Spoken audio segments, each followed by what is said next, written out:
You're so ready to play D&D. I'm going to cast some spells. Cast all the spells, do all the things. That seems like a fine introduction to this episode. To cast the spells, do the things. Hello, and welcome back to the Roll Report. Welcome back to our shenanigans and our little friendly, mostly friendly world of magic and so forth. I am Colin, I am your DM, and I use he and they pronouns. And I'm joined, as always, by my heroic trio. Hello, heroic trio. Hello. It's just getting more musical every time. Gotta love it. Heroic trio, why don't you introduce yourselves and your characters?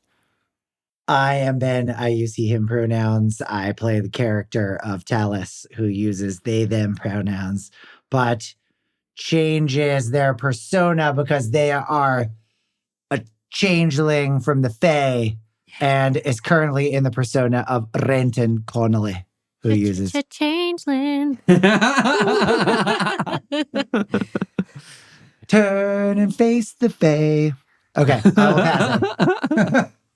Hi, I'm Fenner. I use they, them pronouns, and I play Gay-Lynn, who's a kind of guy. He's a guy kind of guy, you know.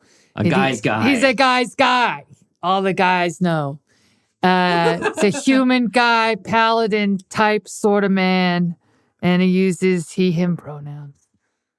My name's Kaya May. I use they, them, and her pronouns, and I play Rivulet Starfish, who's a Walter bard and druid, and she also happens to be the seventh daughter of the king of not Atlantis. Nautical Atlantis. Yes, she does. You know, at some point a while from now, when that arc happens and I have to like figure out what the place is actually like truly called and how we're going to refer to it consistently, I'm going to listen to these and I'm going to laugh and curse myself. Anyway, let's do a little recap. But everyone remembers it's been so little time since the last time we played. But anyway, last time, you all spent... Some of us have goldfishes in our bodies. Some of us, well, platinum arowana. Platinum arowana. To be specific, the world's most expensive so much fish. fancier than a goldfish. Still hasn't quite come back to bite you in the ass yet, but we'll see. One day. Last time, you all spent an evening lightly teasing Rivulet about her boyfriend Henry, having been left behind on the docks of the tourney, discussing and then dismissing possible trauma from killing the cultists you encountered, and drinking more floor hooch. In the morning, you all departed for the cult safe house in the fourth ring that you had discovered with 2 stops along the way. Talus spent some time studying the last living cultist you had captured to be able to mimic his likeness perfectly. And Gay-Lynn and Rivulet stopped to buy red cloaks. In Rivulet's case, a small animal red cloak for wild shape purposes. Still just Useful. like this. This little, you have a like little cat or small four-legged creature. We're going to be so on brand. Yeah. You then headed to Whalebone Canal in the fourth ring to find the safe house in a small, mostly residential neighborhood. Rivulet got distracted briefly by the tobacconist shop and bought a gaudy as fuck golden long stem pipe. That's our one for this episode. No. Swear as much as you like. Interesting. I bought this gaudy long stem pipe, which Drawn warned her very sternly was for ornamental purposes only, and then found Vec very easily where she had been staking out the safe house. Vec informed you that she had seen no one entering or exiting during the watch, and Rivulet used the excuse of asking the tobacconist about the house to sneakily obtain a pouch of smoking herbs. Gay-Lynn and Rivulet then took a first look at the safe house, and Rivulet as a cat climbed the second floor and in a skylight before getting stuck trying to open the door for the others. Alistair used his lockpicks for the second time ever and let the rest of you in, and you searched the safe house. There was little enough to find, it seemed, although Gay-Lynn managed to acquire the last hidden bits of canned and dried foods to make some chef treats, and Alistair and Talus pointed you to the second floor office, where they had discovered little red fiber threads, most likely from one of the red robes, a scrap of leather similar to the pouches the cultist had been carrying at the tourney, and ash from a type of tobacco known as cloudhead, common to the far northern isles and grown predominantly on human islands. Talus also cast Detect Magic and learned with a very good Arcana roll as well that a conjuration spell had been cast in this office 12 to 24 hours before, and a divination spell had recently ended in the same room. You made a plan to spend the night in the safe house and settled in. Rivulet is a cat again, sitting on Renton's lap, Renton upstairs in the office, keeping watch on the street. Gay-Lynn in the kitchen, making a few more fine chef treats, and Alistair is up on the roof. And that is where we are now. And I'm napping, so it's a short rest. Yeah, you can or is it a long rest? 'Cause Well it's- played. you can absolutely take a I short see rest what you did there. now. Great. Sure. It is kind of, I think, early afternoon at this point. So the plan, as I remember it, as I understand it, correct me if I'm wrong, was to, like, you guys are mostly concealed from casual view on the street, and you're kind of trying to stake out the place the rest of the day and overnight. Yep. Yeah. That's the idea. If anyone comes to pick up these demon spawn that the red cloaks were supposed to deliver to whoever they were supposed to deliver them to, then we shall be waiting. Okay. Will, the day passes uneventfully. From where you guys are and Alistair up on the roof, like, you notice, I think Gay-Lynn, you would catch onto this like most quickly, and then everyone else eventually. Like, the city is a little emptier than you're used to. It most likely because of the tourney. It seems pretty, easy to determine that the city swelled with tourists who are all here for that. So it's nothing like the craziness of the last week or so before the tourney started. And it seems like a lot of the residents have also left the city and gone towards this little demiplane to go and watch wizard duels. But the day passes quietly. How are you organizing your watch at night? Renton will happily take the first watch while sitting by the window, smoking this fancy cloudhead tobacco from Trisonex's smoke shop. Right?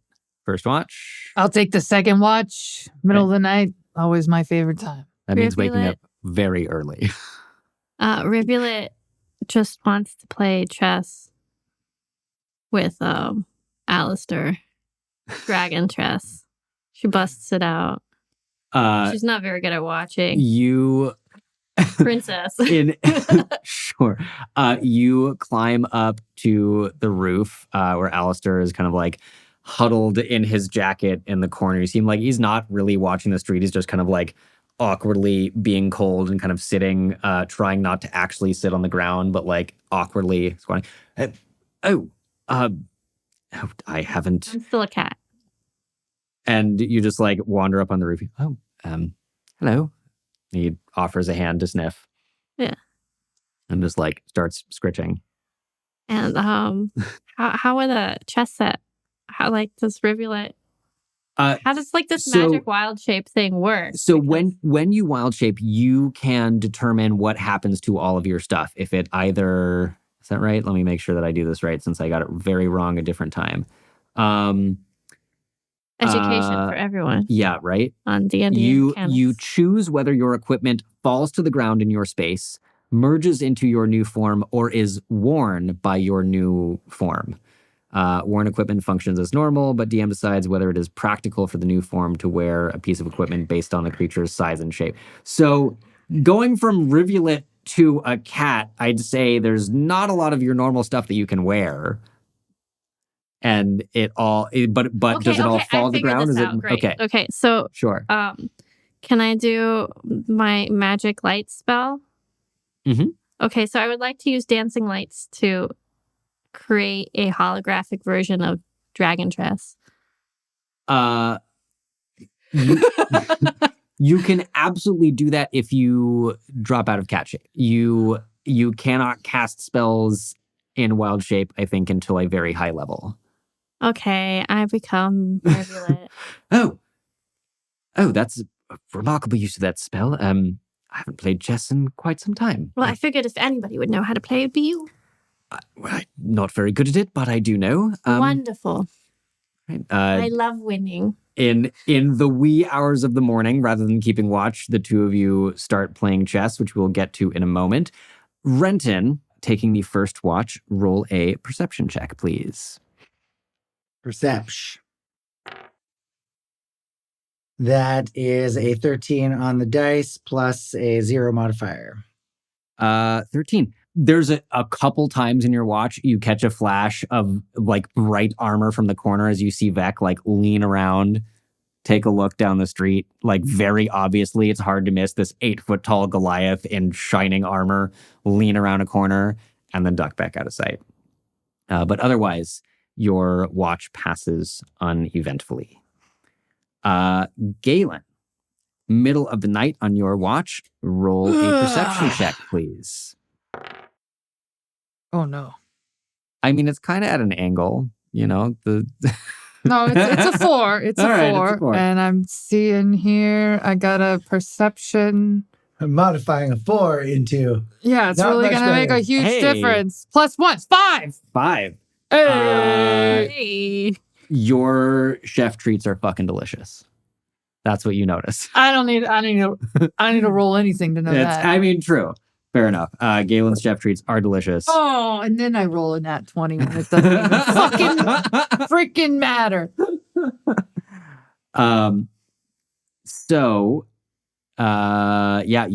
Nothing happens. Alistair takes over and Rivulet walks up. You have this wonderful, I'm super going to allow an odd, weird dancing lights cantrip to make a holographic chessboard, 100%. Roll me, let's see. Rivulet, we're going to say that is intelligence plus your proficiency with the Dragonchess set. So that is going to be a d20 plus 3 for you. Alistair is not proficient, but he just has a good intelligence modifier. 14. 14. That's cocked. Beats Alistair's 9 quite nicely. Well, I hope that was a learning lesson for you. You know, you're quite good. Did your father insist that you learn, or? Oh, well, it was quite popular between my sisters, and I wanted to be better at them in something, so you know. And are you? No. Oh. Sorry to hear that. I can understand having difficult siblings. I suppose we should also, he starts looking over the wall again toward the street. Roll a perception check with disadvantage. Oh, no. Already bad? Yeah. Well, it That could be was a worse. 2 Okay. And a 4 Uh, plus perception. yeah. So that's a 6 and an 6. Yeah. You also, the both of you kind of peek over the roof for a minute. Doesn't look like there's anyone out of the ordinary passing by. There's one or two, the occasional late night water taxi returning someone home, shouting about one of the tourney matches that they just saw. Alistair shrugs as well. Another game? Oh, yes. Right. This time think about your dragons. Yes. More. More dragons. Okay. All right. Another dragon chess check. It's 11 for Alistair. I got a 16 plus whatever my modifier is. Plus proficiency and your intelligence. So yeah, Alistair just once again is I thought it moved. How did you? I didn't even see your piece coming. Well, you want to try different techniques. I already know your standard way of playing, so it's just made it easier. I suppose we shall have to continue playing. There's only 3 one for way 3. to get. All right, one more. As you see the sun start rising over the horizon. 4 plus whatever my modifiers are. 23. Ooh! Ooh. This time, I think Alistair just like very aggressively starts shoving pieces across the board, snapping all of yours up, and quickly kind of surrounds. I'm assuming it's chess, so quickly surrounds your dragon. Ha-ha! Well done. Thank you. It's invigorating, I feel. I mean, I know I only need 4 hours of a trance every night anyway, but I feel ready to face the day. Wonderful. I didn't see anything, did you? Kind of like gestures towards the street. Oh, no. Well, let's, I suppose we'd best wake the others up and talk about what to do next. Right? He lets you climb first down the little ladder towards the house. And a little while later, everyone is awake. You have taken a long rest if you expended any spells or that sort of thing. It is the morning. You gather in the living room. Gay-Lynn has made chef treats. Gay-Lynn, what have you made?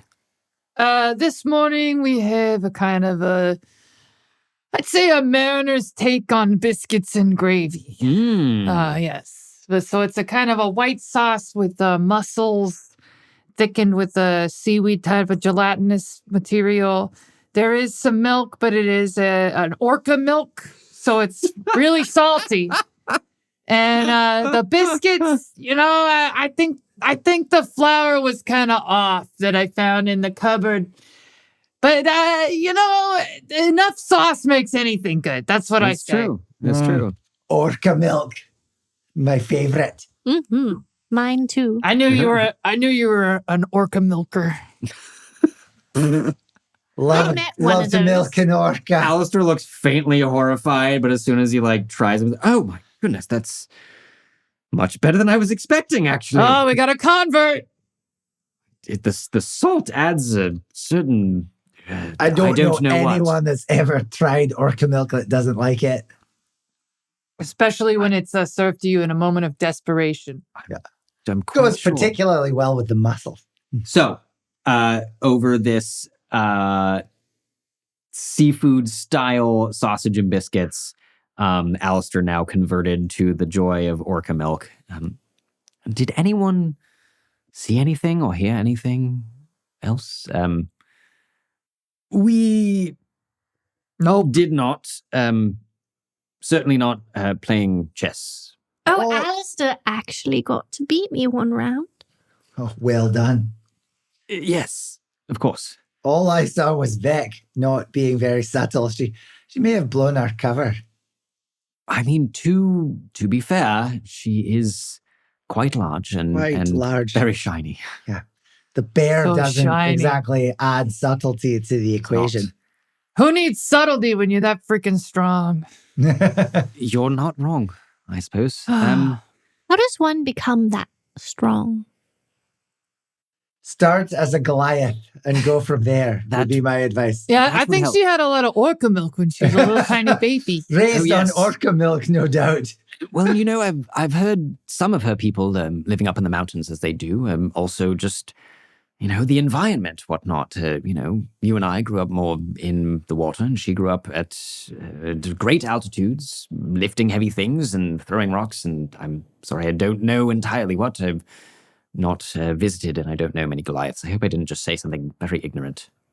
Well, anyway, if you So you're saying it's hopeless? no, do you wish to be that? I don't think you can grow to be 8 feet tall, but I don't see why you shouldn't be able to develop your muscles with exercise. And... Yeah, let's start right now. Let's everybody do 20 push-ups. Go. Everybody make an athletics check. Alistair looks horrified and is oh, all right.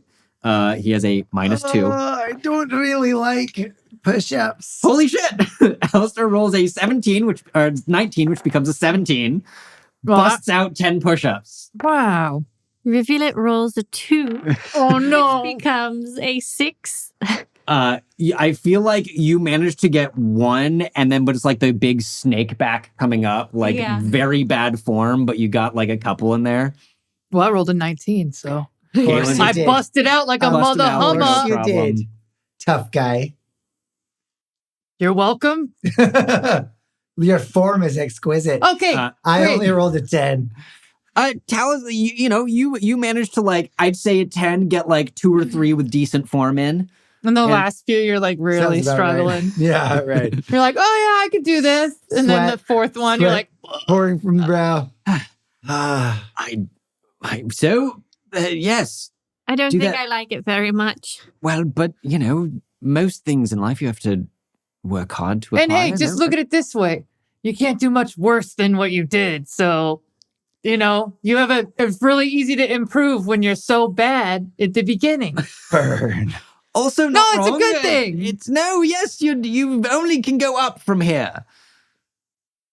She looks up at the attic. You want me to go up? No, not literally. I only meant you can only get stronger from where you're starting.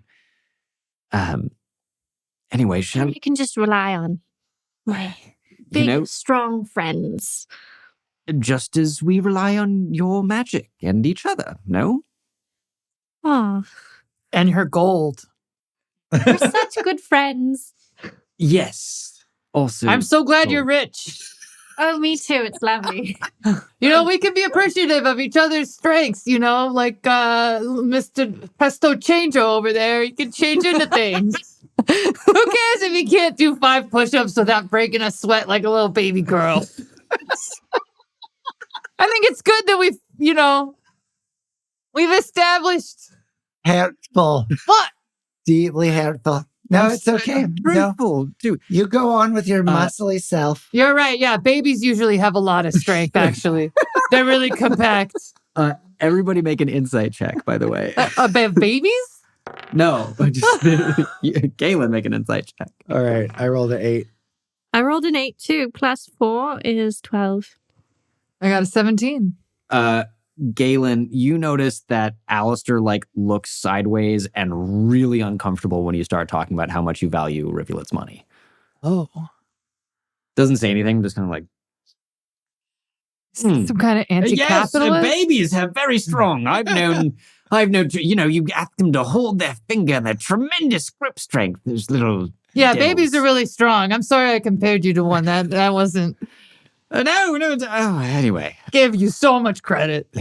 If I might, what do we do next? We didn't see anything. We've only got a limited number of leads from this stakeout, and Well, my plan was to, try to get another go at catching these red cloaks, but apparently they've abandoned this location. So I suppose we better go back and work out what's happening with this tournament. There were a lot of things to be concerned about the last time we were there. My noodle-armed companion. I think you're on the right track. There's not many people around here, as there usually It's is. not It just- really necessary to impugn term my of physical endearment. strength again. I'm a chef. All I right, love we get it. noodles. You're very strong. They're and clearly that's malleable. very They're important soft. in your Alistair capacity to hides open his arms clams. behind his back. You're the one Alistair is far insinuating more I mean noodly this. armed. Actually, Poor could you way. shug this oyster for me? I've kept it in my pocket. I haven't been able to open it in the last couple of days. You so- haven't been able to open the shuck the oyster with your wimpy little... Right. Oh, you don't need Seaweed arms? strength for that. Yeah, well, I don't have the casts, technique shape either. of water. Clearly you're so and just tough. pops it open. And I really wanted to eat this oyster. You see Rivulet just gesture at the oyster, and a little jet of water from inside it pops the shell off. Oh, lovely. Well, I've gone to the wrong person, and Yeah, I suppose see? you weren't Bruce- necessary for this after all. Brute strength isn't everything. I never said it was. I think Right, you need to be right. glad. I agree. I don't want this to be a point of contention, all right? All I'm going right, to well, try maybe not you to better mock stop you, but bringing it maybe up you then. shouldn't be so sensitive. While this argument's happening, I'd like to roll for insight for an idea of what we might do. Sure. 20. Ooh. Oh, it's a 19 plus 23. A brilliant idea comes to Rivulet. What is it? So, thinking about the things you've discovered here, and also the magic that Talus has cast detecting, you think that it is most likely that this cult was keeping an eye magically on the house and has abandoned it once they noticed you all arrive. So there is probably nothing more to be learned from this location has been compromised in their eyes, and they're not going to use it. There are, as Talus mentioned, like things to investigate with the tourney. There also, you think, might be more to be learned about, if any other religions share this belief system, that sort of thing. Like there might be some library research to be done that could help. Is there a local? Where's the library? The Collegium? Is that the nearest library? The Collegium has a very large, like, magical library. Okay, and where's the politics library? Or religion library? The Grand Temple in the center of, in the Inner Ring has a renowned collection of magical and religious books. I don't know. I don't know if we have time for a library visit. Seemed like that plane was bursting at the seams when we left, and I think that it'll wait for us. I don't think we have time at all, to be honest with you. There's extremely nefarious naughty tentacles, if you'll remember, at the Colosseum. And I'm very concerned that something is about to go terribly wrong there. I thought that maybe staking out this safe house would turn up some sort of important information. But unfortunately, it appears that it hasn't. And is there a local church or religious place? Yeah, the Grand Temple is kind of the largest one that would also house, every deity and has a large library. But there are kind of smaller shrines scattered throughout the many rings of various sizes and to different deities. What exactly did we get from this insight check that you rolled so freaking well on? That's one of the things that we could do is go to the books and learn more about other religions and how they might relate to the Red Cloaks. And if there are more religions and religious people who are on the Red Cloak side. That was my super amazing insight. So it seems like worthwhile. Yeah, I say we... on the meta level of the game. I also, the Archmage did say they were going to increase the gods at the tourney. Is the Archmage religious? Oh, is that because you want to know about your boyfriend? Yeah. I don't know. Some of them have been. I suppose isn't like a religious thing. It's just high up. No, it just is very, very powerful. Very good at wizard magic. Separation between religion and collegium, I think, is a value of the Sea Shallow. You're a wizard. Do you find it easy to believe in gods, or do you sort of, believe in your magic? Yeah. Everything I know comes from careful study. That belief has never generated any particular benefit for me. Well, my father has a cleric employed. He seems he has many. Well, yes, but one of them is exceedingly good at what they do, and he's quite powerful. And he says it's from his gods. Far be it from me to contravene your excellent insight. So if you do want to go to a library, I don't have a problem with it. But let's keep it quick. Read fast then. We should find a shrine with some person with religious knowledge on the way to the Collegium. How about that? The Collegium okay. On the way to the magical portal. The tournament, about to right. explode. All right. Great. So back to the Colosseum where the tournament is taking place via some sort of place where you can do religion research. Correct. Splendid. They can even walk with us. I'll use my exceeding amount of charm and social influence to gather information. Splendid. Lead the way. All right. I'm game. You finish up your seafood, sausage, and biscuits and gravy. Sausage. Do we get any yummy sausage bonuses? Gravy. Huh? Do we get any yummy bonuses? What do your chef's treats do, Gay-Lynn?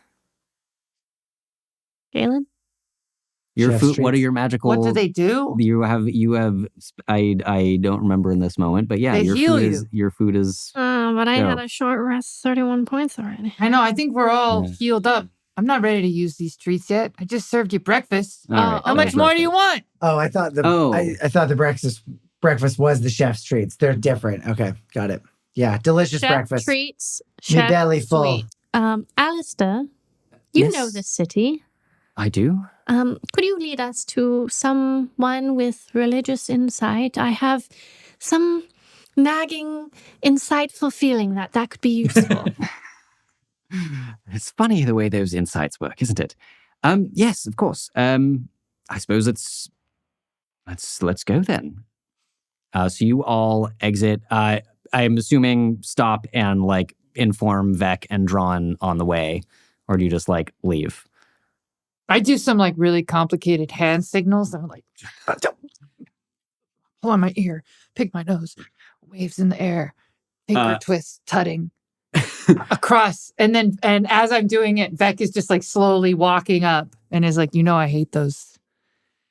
Just tell me what you need to say. Vec, not understand when too fast. All right, look, all I'm trying to say is that we're going back to the Collegium. We're going to stop at some holy places to see what other religious sects might be involved with this nefarious activities. Good plan. Vec, see if Maddie and Orira know anything new. See, Right. Gay-Lynn? Vec said it was a good plan.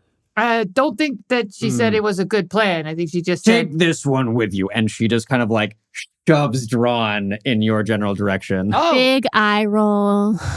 What? I look, I'm supposed to, it's already, I've been a part. I'm coming with you, okay? Whatever.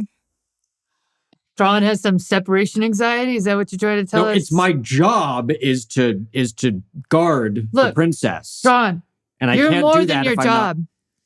Have you ever thought about unionizing? I'm a It's the royally, I'm a mercenaries. royally appointed Yeah, protector that's how they get you. and They say it's a liaison. royal appointation, and Do then we you can can't talk- ask for time off to visit your family. I'm just saying. That's Ron. When was the last time you visited your family? He looks so hurt.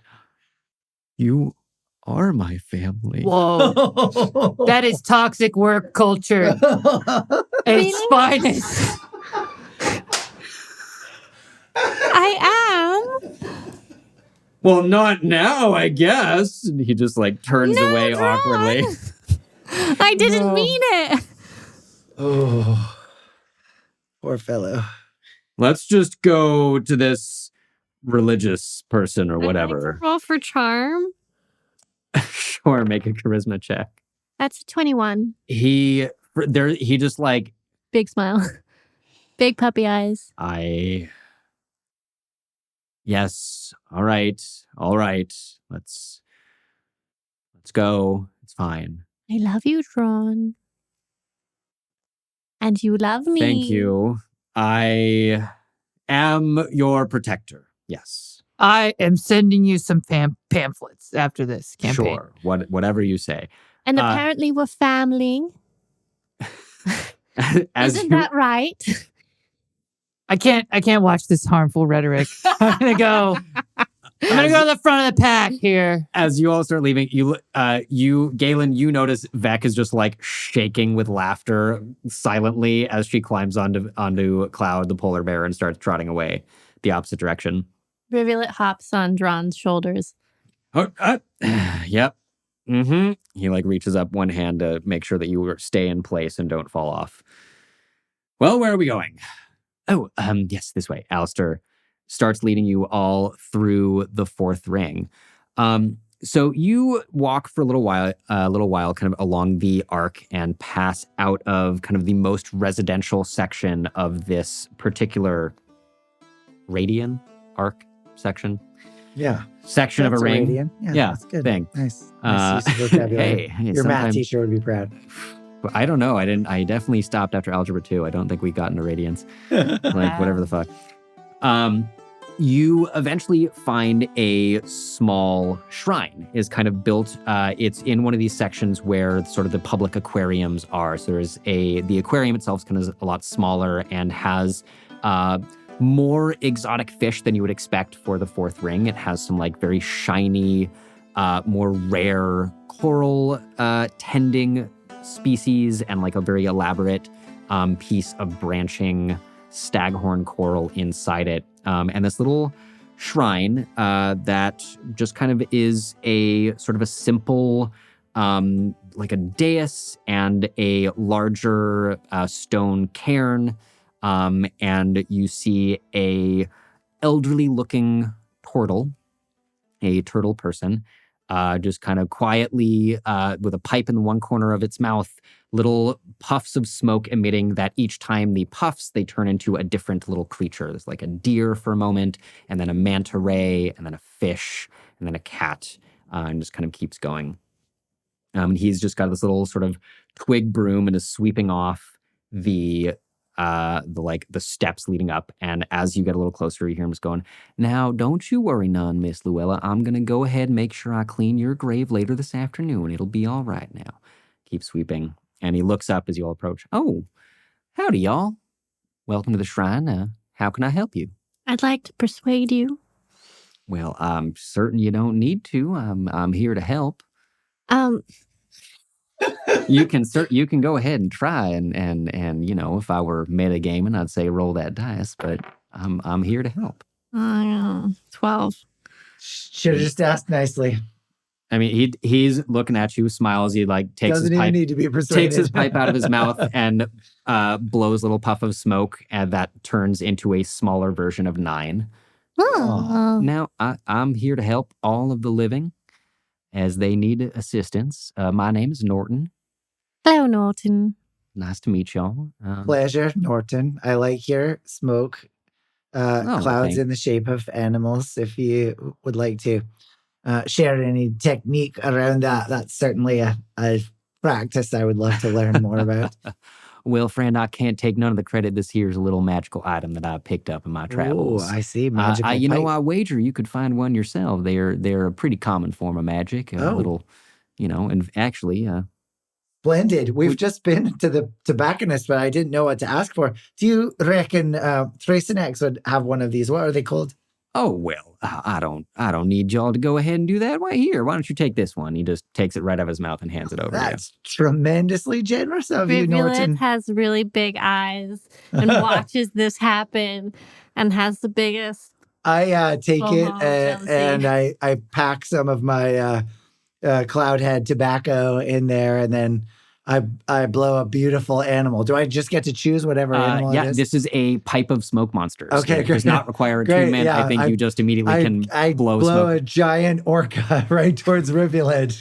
And well, if that don't just beat all. Rivulet takes a really deep inhale, gets a little high from the secondhand smoke, and then glares at Drawn. He just glares right back and crosses his arms. "You're not smoking. I promised your father." This is so cool. Now, if I may, it's I suppose cool is one thing, but it ain't exactly good for you. It's I've been meaning to take a little break. Don't need to go see my god before my time. Speaking of things that might not be so good for you. Well, yeah. What can I do for you? Well, you see, we are what you might call light seekers, do-gooders. We're for the cause of goodness in a world, of course, that has a lot of evil in it. We're trying to figure out who else might be involved in a demi-plane breaking type of situation.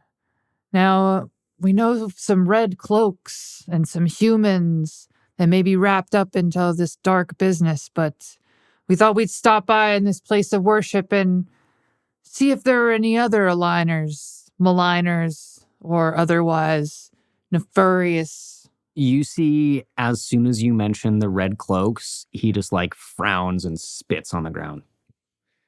Those shit heels. Now, I'm afraid anything about how I'm assuming based on the things. You're talking about the tourney, and anything about that sort of demi-planar, what's it, is a little beyond me. I'm a follower of the gods and not so much, investigator into the great unknown and the mysteries of high magic and demi-planes and whatnot. But I know my scriptures and so forth. Now, what I could tell you is there's not too many of the deities, as I understand it, that would have this sort of attitude that I believe the redcoats all have. They're sort of running around saying we're all different. We all ought to not get along, ought to stick to our own, and survival of the strongest sort of kind of thing, and well, like I said, there's really only a couple deities that I could think of might have followers that would do such a thing. Now, I hate to say it, but, Ravo, the thunder and lightning god, might, he's been known to have a temper, you might say, historically. But, kind of the wrong colors if we look at what's traditionally associated with his worship and so forth, but just temperamentality could be. Now, could be that Mendix, god of the underworld and death and decay, is trying to, create a little more of that in the world, because if we all don't get along, we all stick to our own and so forth. I can only assume that's going to lead to conflict and violence and other such. But again, just, the iconography there gives me a bit of pause. And, well, I hate to say it, but tricksters pulled some worse pranks in their day. The whole thing turns out to be some sort of misunderstanding because that one just decided they got bored. I would not be the most surprised I have been in my life. So just to be clear then, this last one that you have referred to as a trickster, that's their name, Trickster? Oh, yeah. Around here it is. I don't know if you might be from a different place, but wouldn't assume. Around here in the archipelago, the trickster goes by every different name and acquires them faster than we can keep count. So at least myself and others in the God-following business, you might say, tend to just simplify it to the trickster. All right, that's very helpful. So it sounds like then your feeling is that Revo and Mendix are possibly not the most likely, and that maybe we are experiencing the work of Trickster here. Is that right? Well, I mean, I'm afraid I don't know too much about them specifically. I would say all three are the best candidates that I can think of. Iconography, coloration, so forth can change. The gods still walk amongst us, visit us occasionally. Nothing like the visit itself, but it's known. And I wouldn't put it past one of them to appear to someone and the wrong, what I would call the wrong or a different color and preach in this way. And so if we were, in fact, encountering the work of the trickster and these people who are spreading this awful beliefs about the claim that the visit did not, in fact, happen, we're followers of the trickster, what would you suggest we do to counter their followers of the trickster's magic or powers in general? Yeah, what's their biggest weakness? What's the flaw? How do we outsmart them? How do we trick the trickster? If it's all just some sort of prank, then I assume we'll find out sooner enough. Finding out where they're sort of basing themselves from, trying to disrupt that. You might try, if any of y'all are particularly believing folk, you might try appealing to your deity of choice. Honestly, I've been appealing to mine, and she ain't said much to me in return. But who is your deity, by the way, if you don't mind our inquiry there? I do not. I follow Trisoni, queen of the underworld and the harvest. And so is Trisoni in some way affiliated with Mendix then as being associated with the underworld? They got what you might call a contentious relationship. Their domains overlap, but their intentions differ. And this, and if you look at some of the mythologies sort of reflected in some of the stories about them that folk like myself know is just a way of illustrating those differences. Trisoni comes from a place of care, you might call it, care for the world, and although all folk must die, it's for the best. It's for the natural course of things, and Mendix just sort of is, more sort of in the whole death and decay and life as the flip side of the coin, but from a much more impersonal, dispassionate place. All right. Well, that's very helpful and interesting. Does anybody else have any questions for our new friend Norbert here? Norton, excuse me. Now, I would say I also ain't the most learned. My faith, my belief is stronger than my logic at times, and well, quite frankly, the Grand Temple in the center of the city does have the most religious library, and if I have forgotten something or have not learned something, it's likely that the answers you seek might be found there. Rivulet would like to persuade. Mm-hmm. With a 17. Mm-hmm. Do you have any more pipes or amazing trinkets? He laughs. Jesus, does he? I don't remember what all he has, but let's find out if he has anything interesting with a 17. And while he's rummaging through his bag of he just starts trinkets, digging into his shell. I cast Shape of Water and I clean his area off for him. I take another long draw off the pipe of smoke monsters, and this time I blow a frog he-moth into the air and gloat, just energetically. He chuckles. Well, no, I'm afraid not with me. Do you got any use for some incense? The shrine always has plenty. Sure. He What fishes. kind of incense do you have? Can you smoke it? Is it I magical? would not recommend any. No, it smells nice, purifies the air a little bit, and if your intentions are behind it, it can assist in would function for the summoning of a familiar and such things, Ooh. but also it smells It helps nice. Speaking to gods. Some people. She pockets it. It is a non-magical block of incense. It is just a block of incense. Placebo is Yes. a strong thing. Yes, it is, but it is just a block of incense. Well, if there's nothing else, stop by anytime. I'm always pleased to make a new friend and see old ones. Norton, it is absolutely a pleasure having met you. Usually I don't, take so much to the religious types, but you are genuinely a delightful person. Thank you so much for this pipe. I will treasure it. Oh, you're quite welcome. Just come on by and we'll sit and smoke a bowl together at some point. Love it. I've got Maybe another once one this somewhere. one's, 7 or 8 years older, she can come and join us. That sounds like an appropriate time. You see Drawn is just looming over Rivulet's shoulder, nodding with his arms crossed. Right. You crazy kids.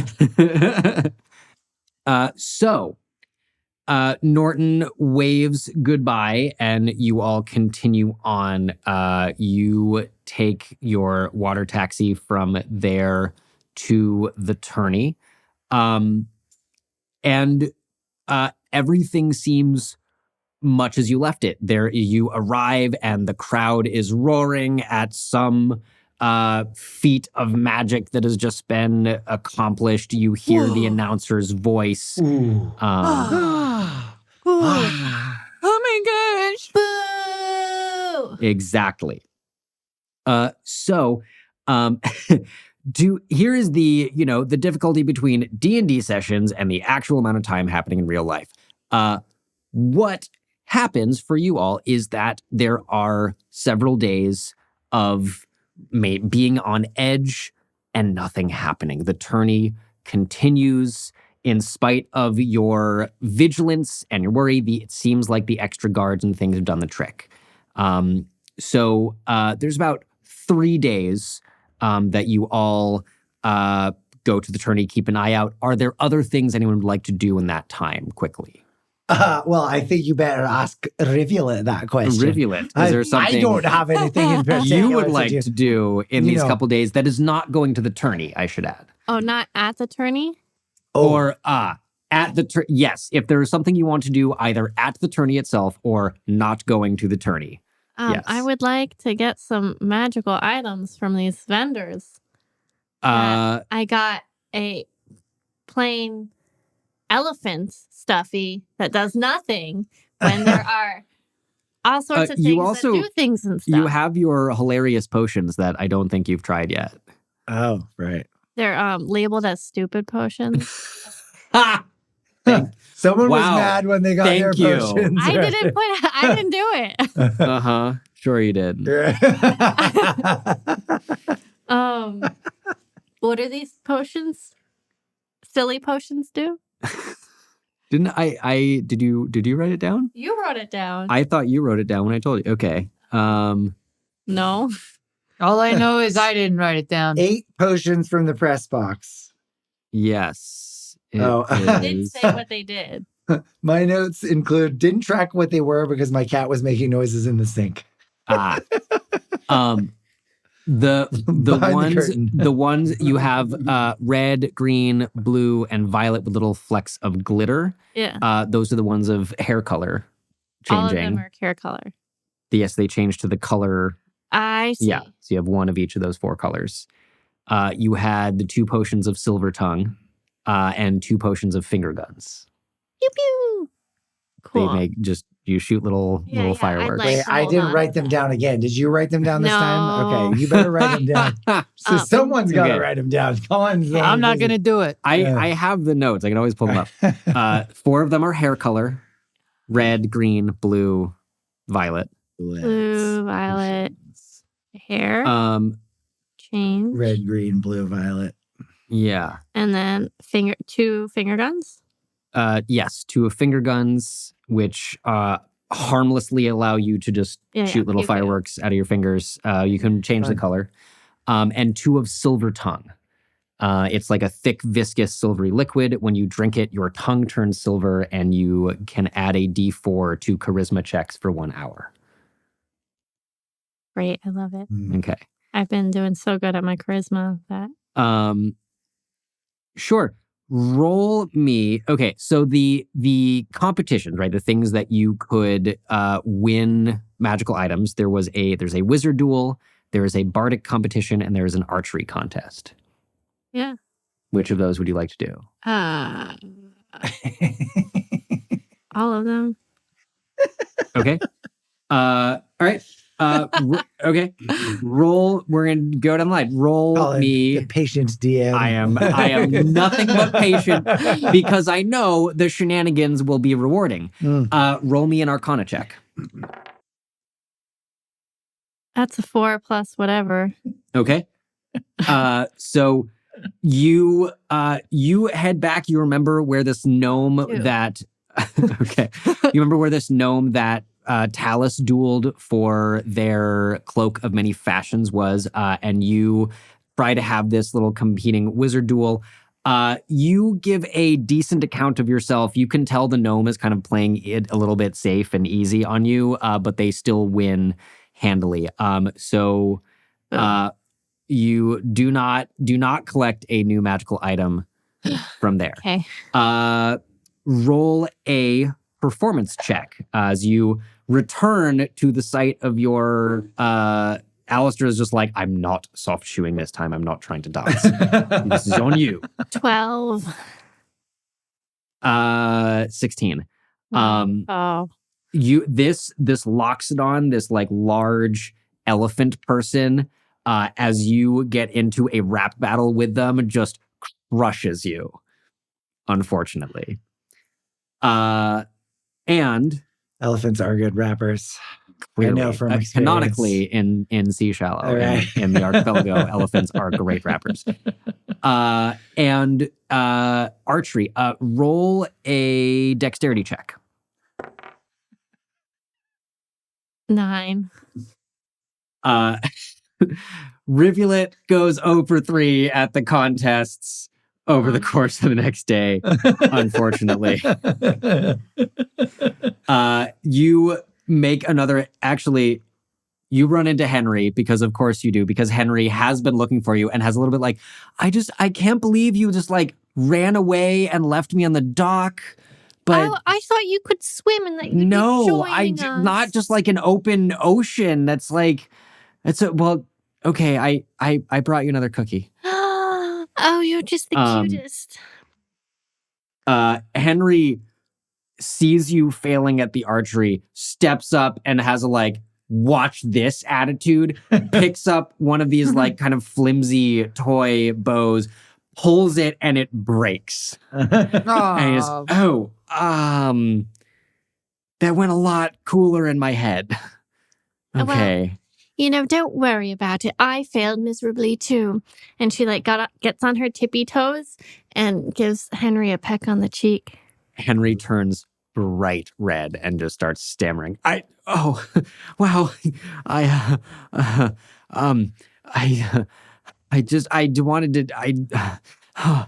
And then she looks over at her buddies and she's like, does this have the effect on people like this normally? And she's like, there's like a spark in her eye where she's like, the power. Wait, what? What is this sidebarring? Don't worry about it, kid. Nothing. We're very enchanted by your budding romance. Just continue to fall in love.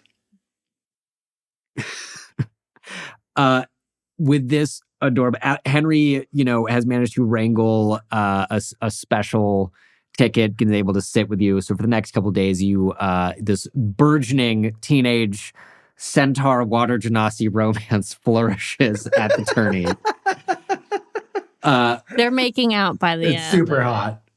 Henry is very awkward about it. Like he's just clearly like so much bigger than you, is trying not to like crush you essentially as he does.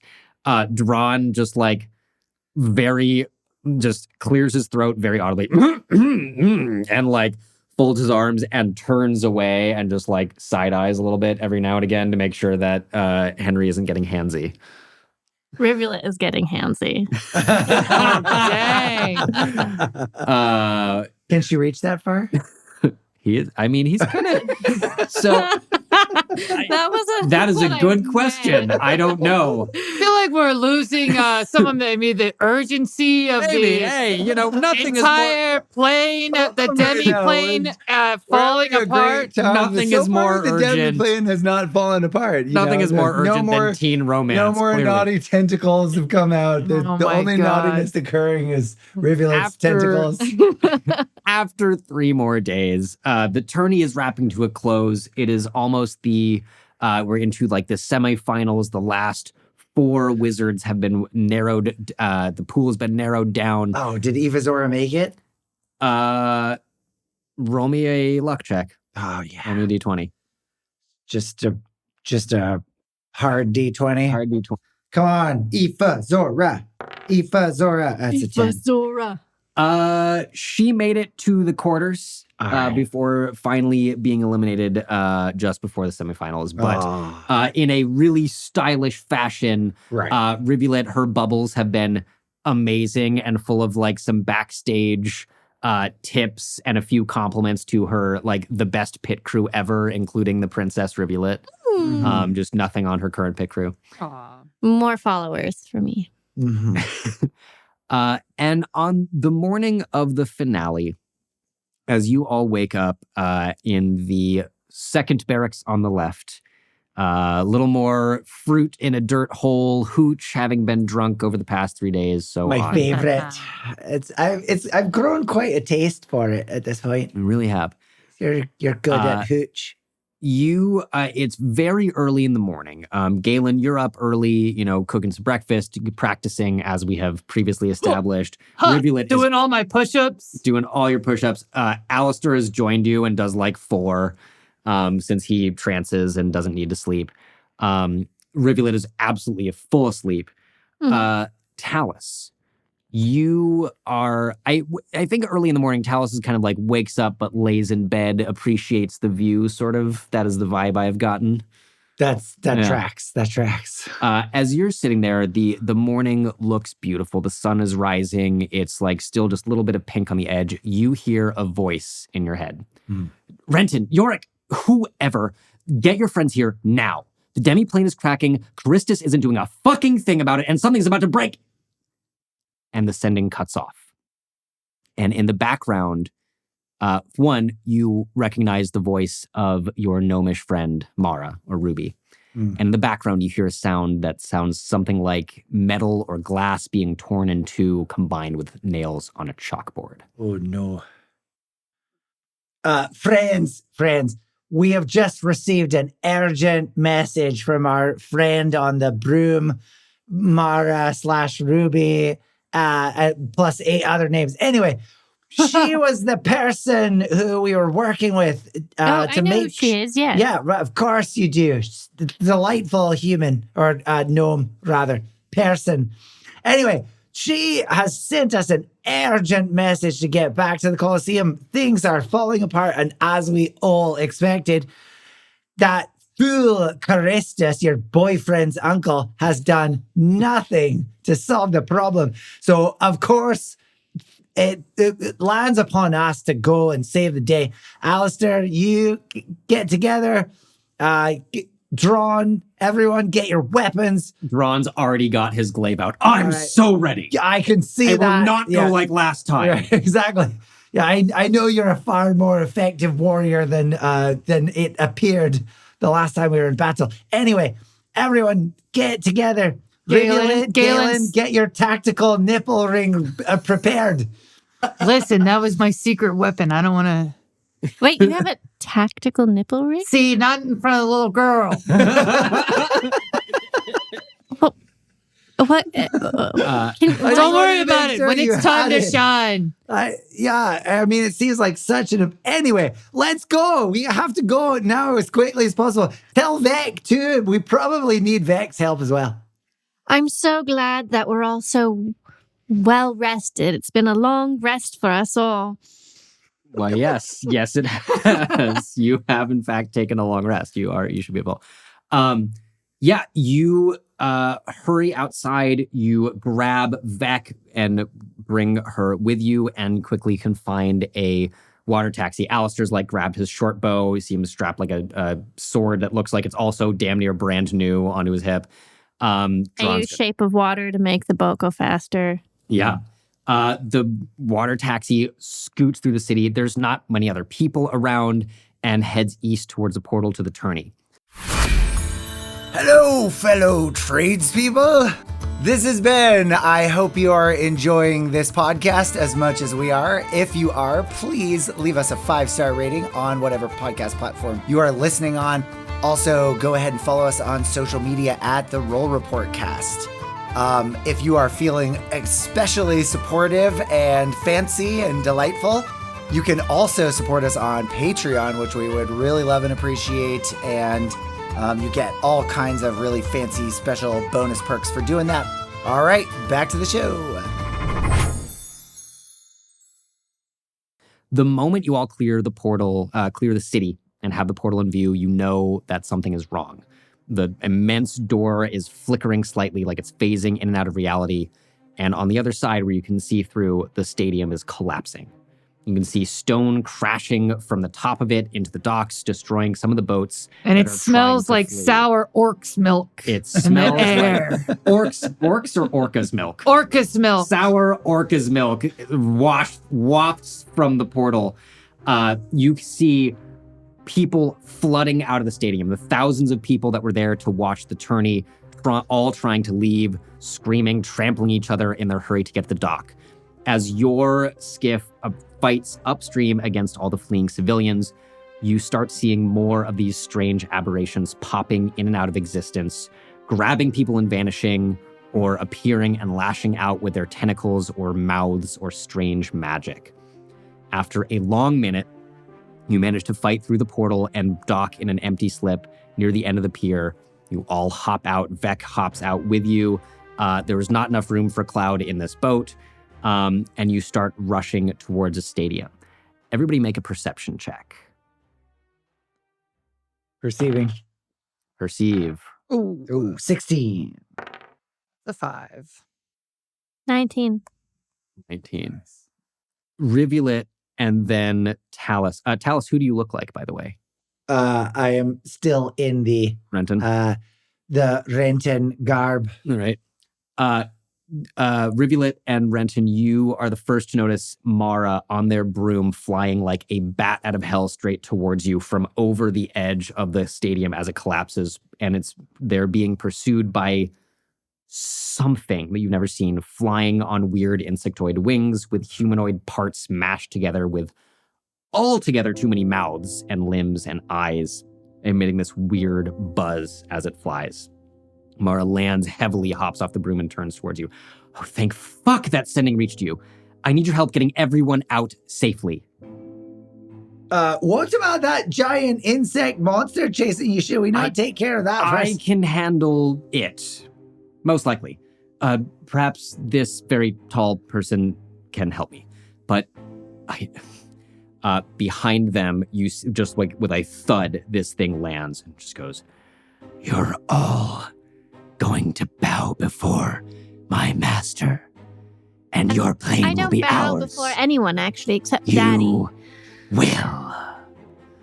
Yeah, I think you're talking to the wrong crew here. We're kind of like a no gods, no masters. I mean, Drago over there is kind of anti-union, but I think he's still on our side. Look, unions are for people that don't work for the royal family, okay? What is this thing? Who are you? I am from farther beyond the stars than anything you could imagine. And you will all. Right as it starts saying something You met my mother. and pointing towards you, Mara just goes, "Oh, shut up," sends a lightning bolt flying. It squeals and starts melting into a pile of gore and teeth and claws. Oh, nice Whoa. trick there, Mara. Mara, he was about to tell me if he knew my mother. It wasn't enough. It wasn't enough. Look, you all, oh, damn it. See what I mean? They point over and you see that this just melted pile is beginning to reform. All pretense at any sort of humanoid shape is gone. It just grows into a mass, 30 feet diameter sphere of weird flesh and bone and insect parts. Mara just lets out a curse again in Gnomish. "I'll handle that. You take care of those others." And they point towards two other things you see floating into view descending from the upper level of the stadium. Mara leaps on their broom, grabs Vec, and with a flare of magic, hurls her into the air, takes off on the broom, tossing a firebolt into the mass of strange flesh and parts that was this thing. A firebolt, you said? Yes, not a ball, just a little bolt, a small fire. This thing turns to follow the broom, begins hovering into the air with a sound of a million bee wings, and the other things start moving closer. Everybody roll initiative. All right. I'm going To fight these 19. frightful aberrations. 19. Oh, actually, you get a 19 plus bonus? 4. 23 for me, 23 baby. for Gay-Lynn. Oh, It's nice. that My tactical initiative's good too nipplery. this time. Hey, quit talking about my tactical nickel. Alistair rolls a 7. Drawn rolls a 16. Not bad for Drawn. These things roll a... Okay. So here's how this is going to work. There are these two things hovering in front of you. They are, within your running reach and fighting reach if you want. However, there are also thousands of people trying to evacuate, and there are things that are going to be happening that destroy the stadium. So on your turn, you essentially have 3 options. Unless, if you think of more, ask me, go for it. Option 1, fight the things. Normal action spells, whatever you want to do, go fight these two things that are attacking you. Option 2, help evacuate the stadium. Describe what you're doing, whether if it's uses magic or just like I go and start like wrangling boats, like whatever, you'll make a check. You will be able to help people start evacuating. Option 3, you can fight off the environmental effect, what is happening to the stadium. Make sense? Yep. All right. Then, here we go. Gay-Lynn, you are up first. Well, I think my love for people has compelled me to try to help people escape. Okay. And to do that, I go and I whistle a secret whistle to the water taxi folk that I know.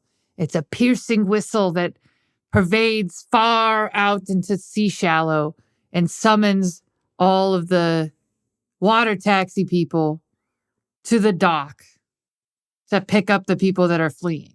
Fuck yes. Roll a performance check. Oh, 19.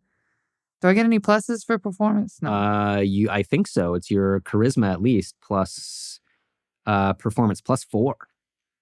Nice. Yeah. Great. Yeah. 23. Okay. You, both fingers in your mouth, a piercing whistle echoes across the water out through the portal.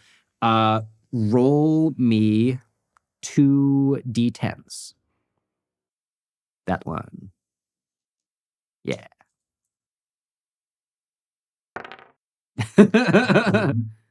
Ooh, 95. Okay. You see 14 boats immediately start, leave the sea shallow on the other side of the portal, start picking up people. Great. That is Talus. Renton. Renton Connolly. Renton. At your service. Mr. Noodle Arms. Hurtful. Still no less hurtful than the first time you said The it. noodle dance. Okay. How far away are these monsters from me? They're like 30 feet. Okay. I will.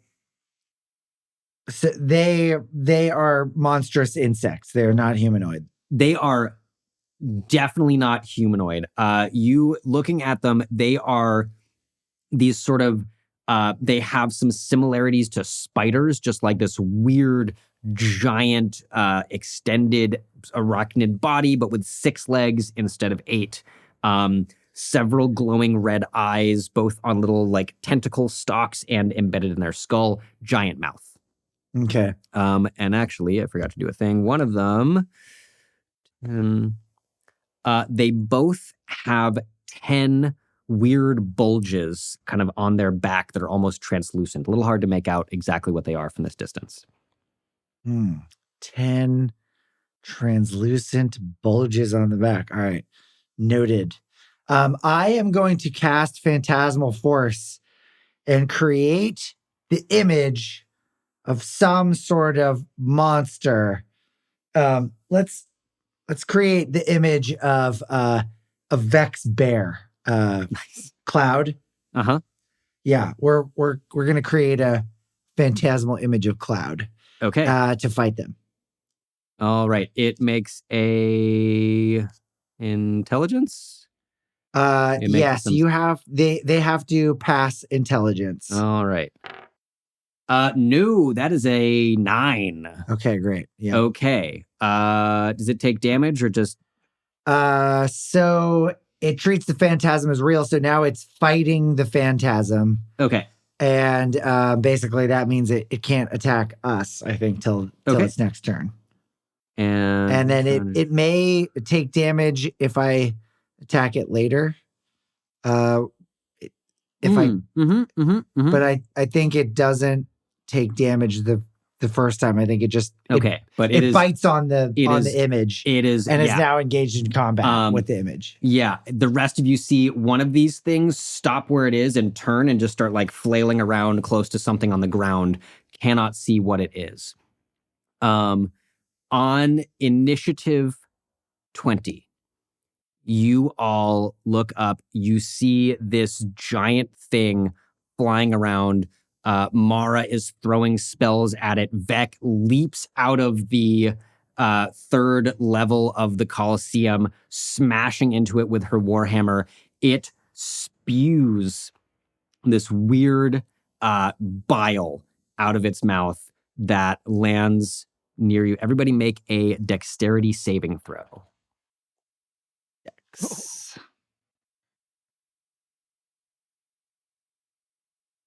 14. Okay. Oof. That was a 5. I got a 9. Not That's very fair. dexterous. Oof. Okay. Everybody. Wow. 2 1s. Everybody takes 2 points of acid damage as this like I can live with rain that. of gross bile. Man, you hate to take see it. it when you roll that poorly. I hate to see it. You love it, Oh, I'm sure. I have acid resistance. You take half of that, so you take a whole 1 point of acid damage. Jesus.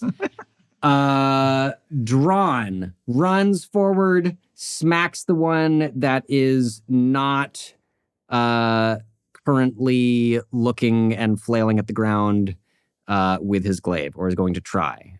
He lets out a giant yell. He is going to rage and run forward and attack this thing. That's going to hit, and that's going to do 9 points of damage to the other one.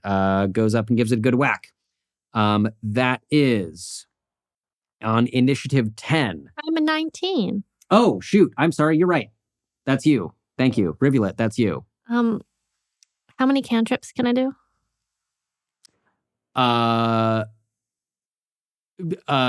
You can cast a cantrip anytime you want. It doesn't take a spell slot, but it still is an action. Oh, I only have one that I can do. Per turn, yes. I cast Shape of Water. Okay. And I use it to herd the flow of traffic of all the civilians. Okay. Yeah. Roll a persuasion check. Once you retrieve the die. 19 plus 5. 24. Amazing. You people, your image appears in this water and ushers people along towards the waiting boats that Gay-Lynn has summoned. You help the flow of the evacuation. A lot of people have gotten clear of this fight on the docks thanks to your shape water. How many more civilians are left?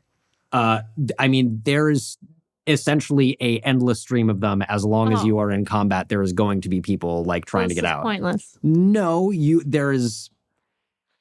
it's going to affect the aftermath greatly. Okay. If that makes more sense or provides you more of a incentive to save people. I don't know. Okay. Saving lives is never a bad idea. So I'm sorry I skipped you. Won't happen again. At initiative 10, the environmental effect. So this is the thing that if you want to do something about this, let me know. You see the giant thing that Mara and Vec are fighting crashes into the Colosseum. Rubble and rocks start falling and raining off of it. It is going to hit all these people trying to run away, and it might hit you if you don't do anything about it. That is these things. Okay. One of them flails at an imaginary cloud. Doesn't do shit. The other one is going to take some cracks at Drawn. It tries what is Drawn's armor class is not good. It's going to take a bite. Misses. It's going to take a claw. Hits. It's going to take another claw and misses. Ooh, Hits a lot of once out of 3. does do 6 whole damage to him, reduced to 3 because he is raging. And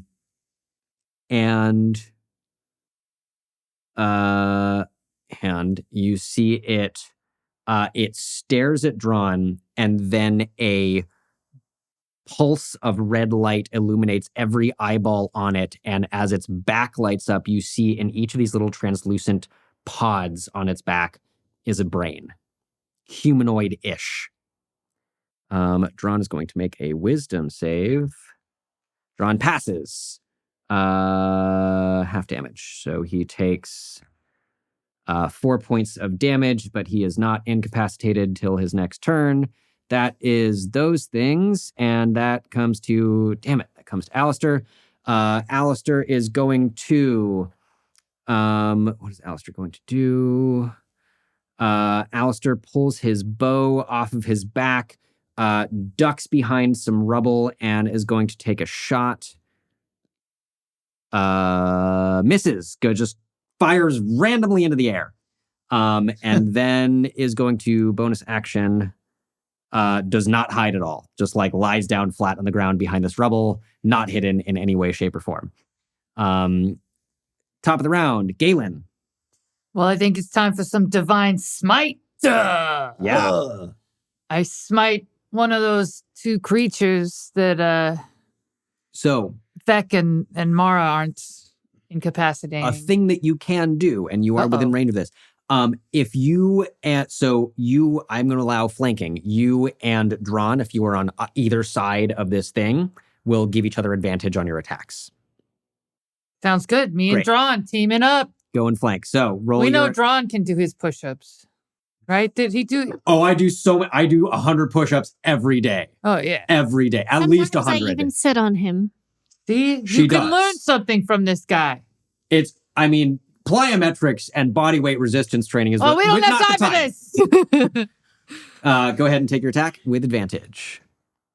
Ooh, 11. You can roll again and see if you get higher. Just roll twice and take a higher of the 2. That's 11 is the higher. Okay, 11 plus Plus my initiative. plus your modifier with that weapon plus your scimitar. Swing! Plus 6. It's the hit Okay. /DC. That 11. Oh wait, That no, is it the was sound of 11. a scimitar. 16. A 17. scimitar. 17 hits. So D6 plus 4 if you're going to smite. What level are you smiting? Ooh. So 6 right So off the 6. bat to him. Are you doing a divine smite? Yeah. Okay. That's the wrong thing. What level? Because you now... Oh, never mind. You have... I thought you had 2nd level spells, but you do not. Okay. Divine Smite is roll 2d8.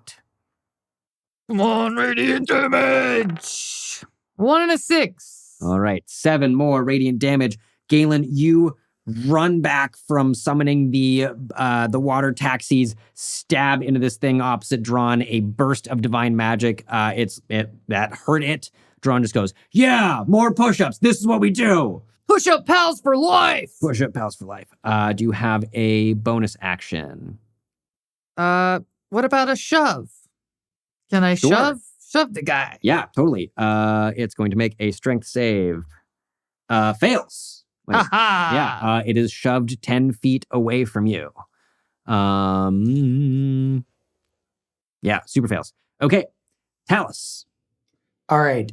While maintaining phantasmal force image of Cloud, I will cast Minor Illusion to create a PA system calming the crowd. And I shall say, in my very calming Scottish accent, everyone remain calm. That usually works in high tensity situations. You look around you, there's like... Wait, I wasn't finished with the broadcast. Continue Everyone is with your giggling broadcast. so much. Please make your way in an orderly fashion to the docks where we have water taxis arriving for you. And if you are an excellent swimmer, and mind you, only if you are an excellent swimmer, please swim towards the giant portal. But otherwise, if you're not, then just get into a boat as the water taxis arrive and everyone will be fine. Do not step on your neighbors, especially any halflings or people of diminutive size. Thank you.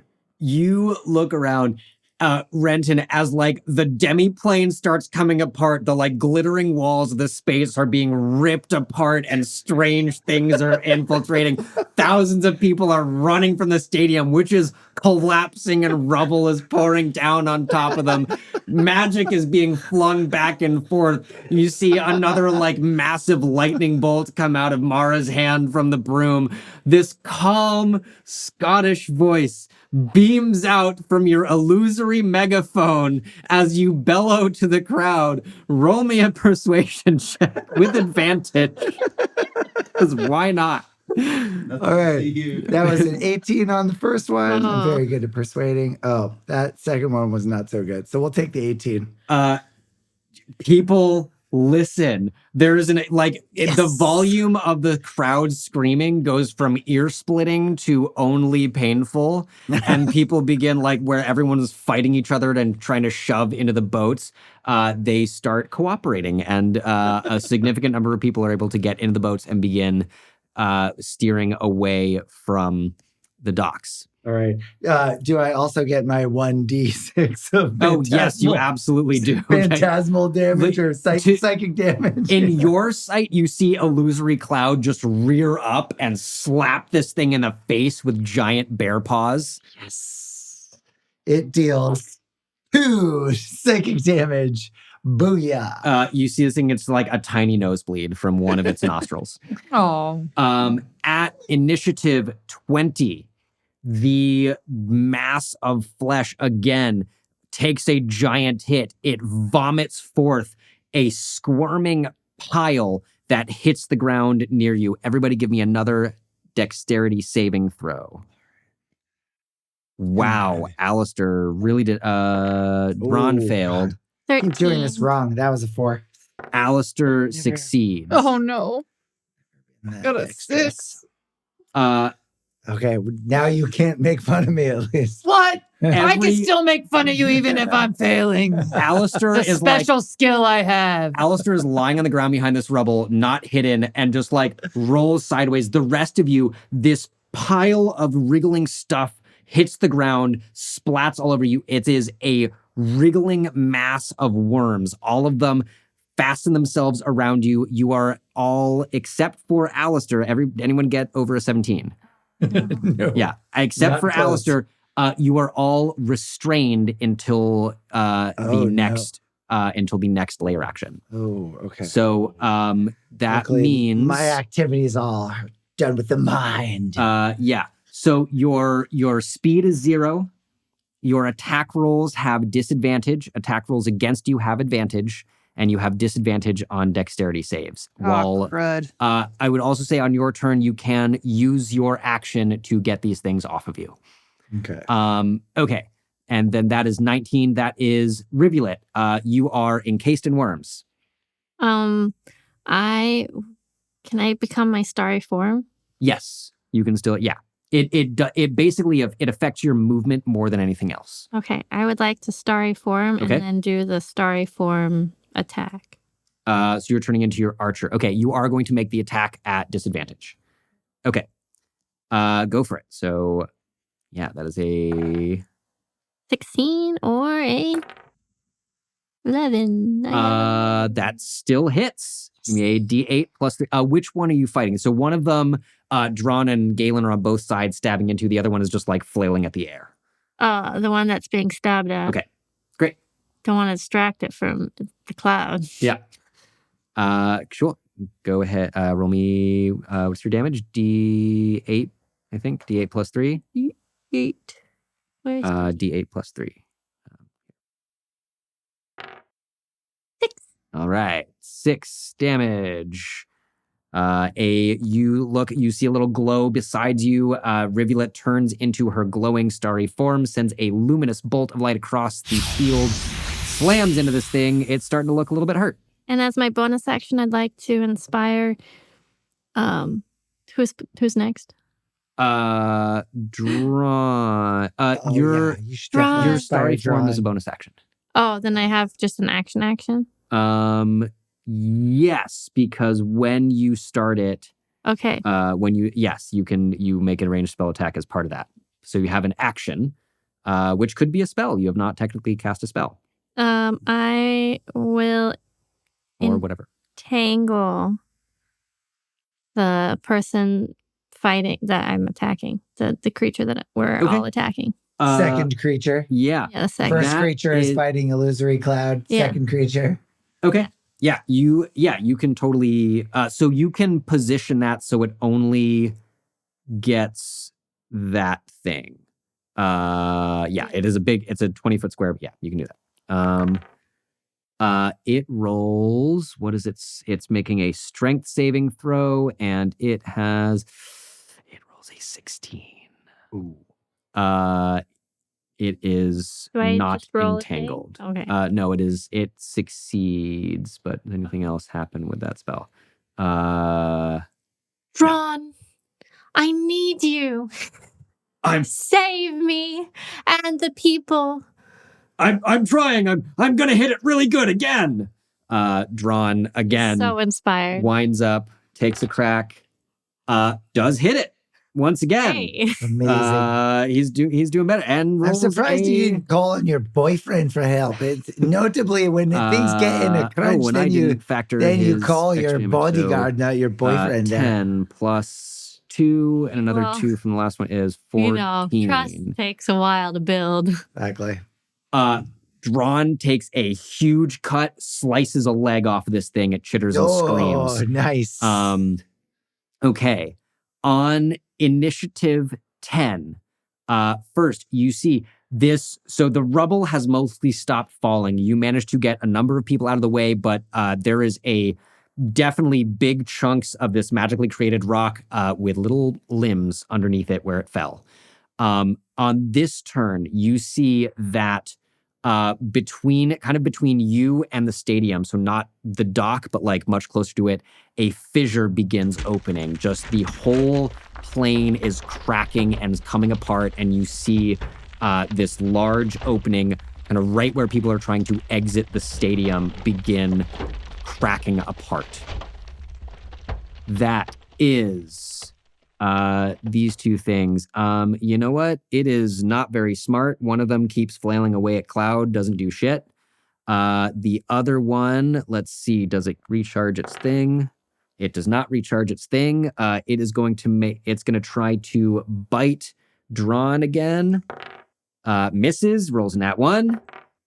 Tries to claw him, misses, rolls a 6. Tries to claw Gay-Lynn once. That's going to hit 22. What? 22 hit points? No, 22 to hit. Sorry. Oh. It does 4 points of slashing damage to you. Oh, that's not nearly as bad as 22. Yeah. Alistair, super not hidden, sits up, takes a shot. That's going to hit. Rolls, what is that for him? Where's your thing? 18. That is,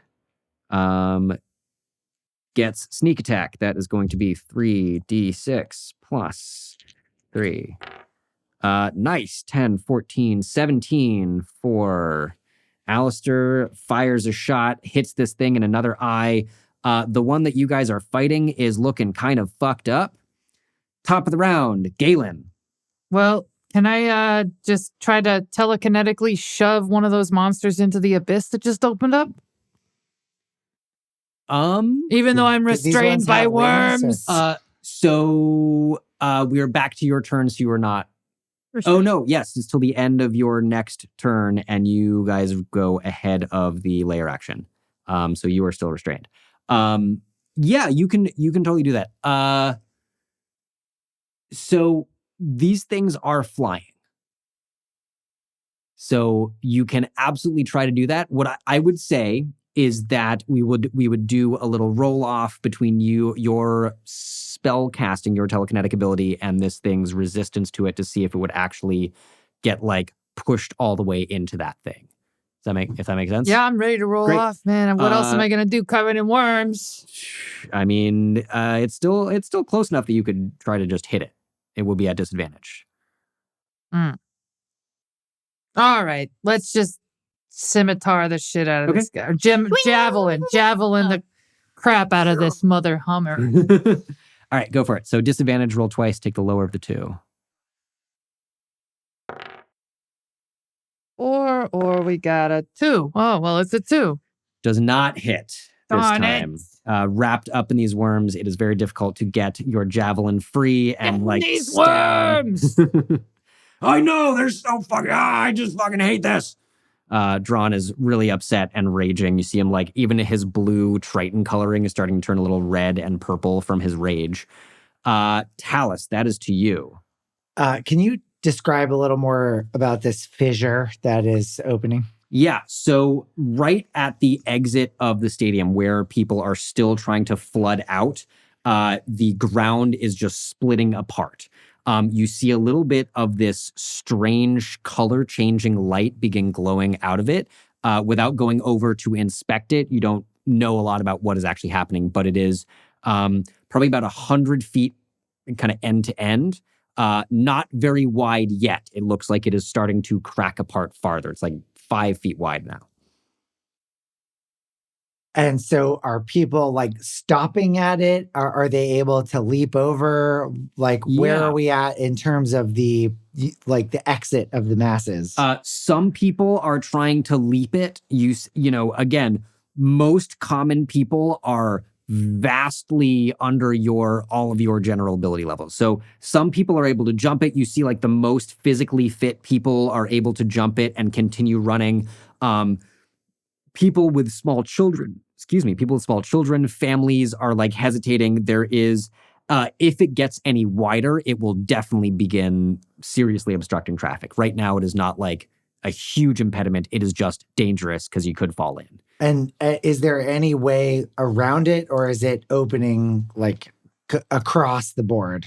At the moment, you can still kind of like go around the edges of it. If it continues growing, it might completely separate a whole chunk of the docks from the rest of the, like, you know, what you would call the landmass, I guess, of the stadium.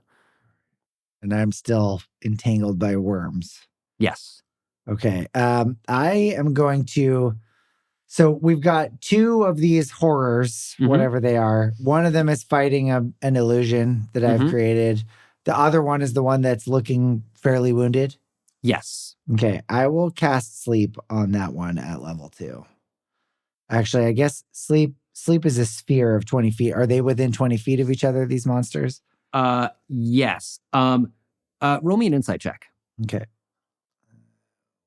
Right. That is a crit fail. Okay. Oh, wait, no, sorry. It's a 7. It's a 7. So it's a 9 with my modifier. So even with that, like, you just look, these things are big. They've got 10 weird brain-looking things on their back. Drawn smacked them several times, and it's still looking pretty beefy. Okay, so neither of them is looking anywhere close to. Neither of them really looks close to what you could sleep them at. If you roll real well. Yeah, okay. That's probably not worth it. I love my players and I don't want to waste them spells. All right, exactly. Thank you. As a lover of the wizard class. I love my wizards. I want my wizards to do good. All right. Well, I don't know if I can do much better than that, but let's go ahead and try to calm the crowd while we keep the phantasmal force in play. Great. Roll me the D6 for phantasmal force and a persuasion check for the crowd. All right. That's a 6 for the phantasmal force. In your sight, the illusory invisible cloud rears up, smacks this thing upside the head with a giant paw. It rocks backward. The rest of you see this thing just like lean back in the air for no apparent reason. And persuasion for the crowd. Persuasion is a 17. Yeah. Fellow citizens, we know that there is a terrifying rift with something glowing emerging out of it. Nevertheless, do not panic. The less you panic, the more likely it will be that you can make your way back to your beloved city of Seashell. Therefore, merely make your way around the terrifying rift of demonic entities. Against all odds, as like shit continues to happen, weird chaos, magical spells, abominations from the outer realms swarming them, people calm down and begin trying to help each other across this fissure. Amazing. That's all I got. On initiative 20, the worms disintegrate. They all slough off of those of you that were restrained. You see the strange thing still hovering in the air above you, turns one eyeball down towards you. It flares purple. Everybody make a charisma saving throw. Got it. 10. Oh, yes. Okay, it's 22. All right, +4 Still for you, charismatic. Gay-Lynn. Gay-Lynn has more charisma than me? Talus passes. 16, mother In addition to all charisma Does saves. not all pass. times. Dron. Keep forgetting that I have to roll for him. Oh, Dron that's nice. is not very charismatic. Dron does not pass. Alistair also fails. If you roll below a 17, I think that was everybody but Talus this time. You feel a grip on your mind. It is the psionic anchor. Your speed is 0 and you cannot teleport.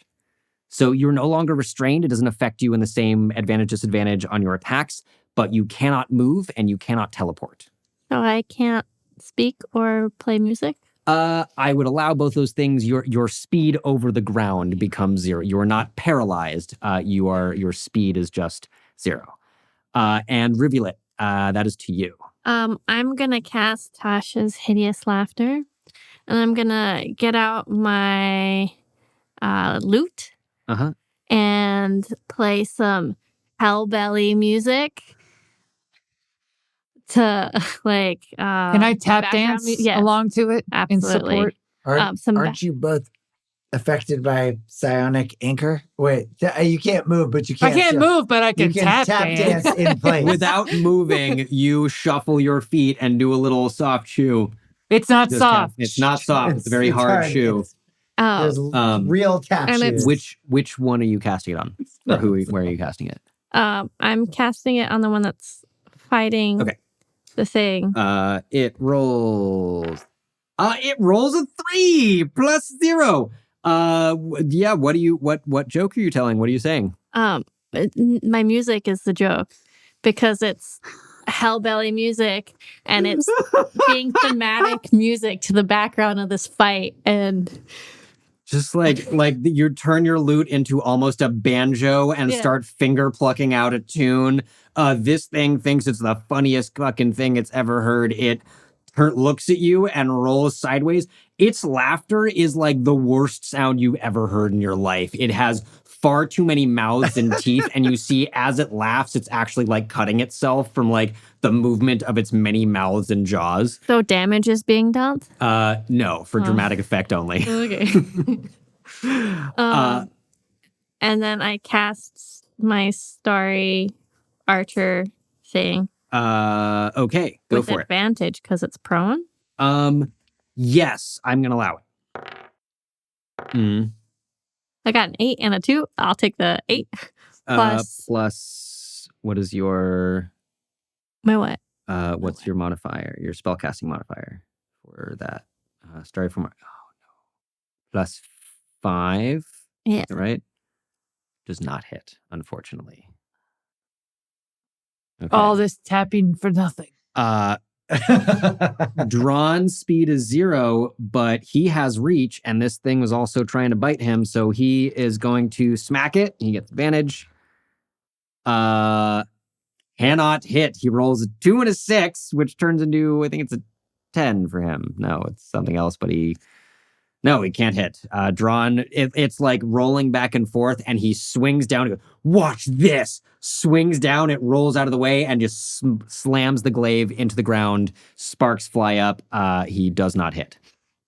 At initiative 10, the fissure opens wider.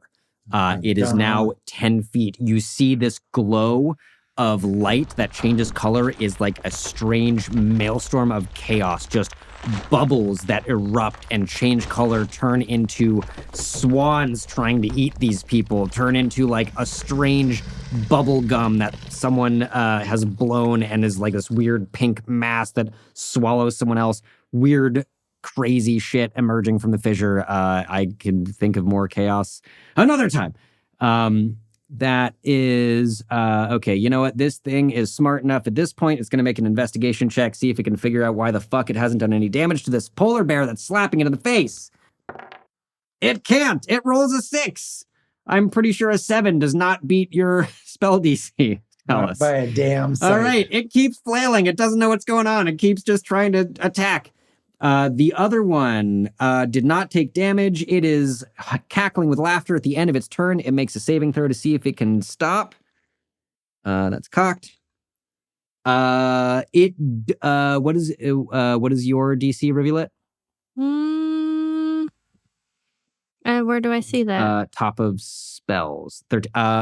It manages to stop laughing, and it glares at you. It is still prone on the ground. That is the end of its turn. That is, Alistair didn't try to hide last time. Alistair actually hid much better. Alistair is going to pop out, take a shot at this thing. Hits.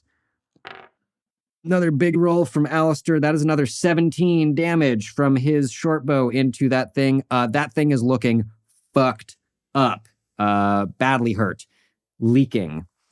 Top of the round, Gay-Lynn. Well, I'm gonna go and try to take that mother out with some thunderous smites, eh? All right, it is on the ground. You have advantage. 11. We got a nat 20. Guess which one I'm gonna take? Take that nat 20. So. Our home crit rules, adding a full damage die. So, first for the scimitar, that is going to be a D6 plus 10. So we have plus 4 and plus a full roll. That's a 15. All right, so 15 damage. It is clinging to life, but adding a smite in. Your thunderous smite is... scroll down. There we go. Gay-Lynn. What? Finish this thing. Finish him. It cannot possibly survive a crit smite. So I'm just gonna roll a d20 again? No, sorry. It has so few hit points that you roll your smite anyway. You get 2d6. You just get to describe how it dies. But it is dead. But if you want to see, like, see how badly it dies, roll your 2d6. It still dies. It died, right? With my snake eyes? Because you get 12. We're double crit dice or smite. Thank God. Smite dice are doubled on a crit. So it dies. Despite you rolling 2 1s. But describe how badly it dies under Gay-Lynn's sword. Well, this just speaks to how lucky Gay-Lynn is. Because, of course, when I roll the absolute lowest possible number, it is in the situation where it doesn't matter at all that it's going to die no matter what. So first, I just want to highlight that as a testament to my luckiness. And as I smite this big, blobulous thing, it kind of begins to implode, like you think it's going to implode on itself. But then it balloons up and squanches apart and just like vaporizes into a fine mist that smells a bit of buttered popcorn. It does. You guys watch this thing first, like starting from the back, one brain at a time begins exploding, popping open. Then finally the entire thing poofs. and smells really good. Alistair pops his head up. Gay-Lynn, are you making popcorn in the middle of a... No. No, but somehow I have the urge to rewatch a 90s flick that I haven't seen in a while. I have no frame of Austin reference for that at Powers all, or- but okay. Fabulous. Talus. Okay, so now I'm like just deeply concerned about this chasm and the people. And despite the fact that I have noodle arms, I'm looking around for anything that could bridge the chasm for the people to cross. Make a perception check. Perceiving. Never been good at this. It's an 8.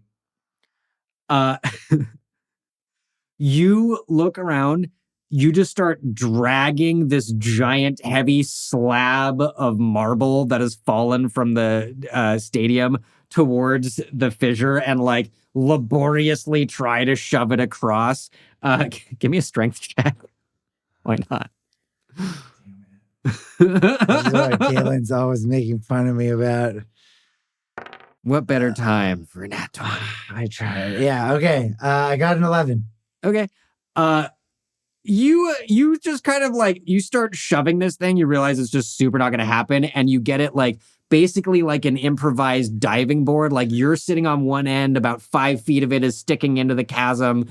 People are starting to jump on it. It's wobbling underneath you each time. But you make a somewhat effective bridge for these poor people trying to flee all the horror around them. Oh my God, the look on your face. I'm sorry.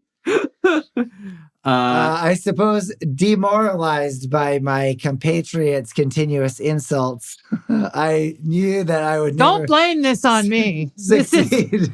But given that my magic is only in illusions, there was no way I could bridge this chasm with illusory magic. But given the fact that the monsters are mostly defeated, I'm just trying to save the humanity. So here we are at the end of my action. On initiative 20, once again, this giant thing that Vec and Mara are fighting is looking very badly hurt. You see Vec again, just 3 massive hammer blows into it, each one flaring with divine light. It spews another just like chunk of gross, somewhere between bile and gore out. The area around you becomes difficult terrain. So it 2 feet of movement for every foot that you would like to move, unless you have a way to dispel that. You are no longer anchored to the ground, however, those of you that failed the charisma. But the area around you is difficult terrain.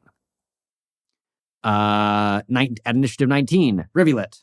I'd like to use Shape of Water and create a pathway for people to walk across the chasm by freezing the water.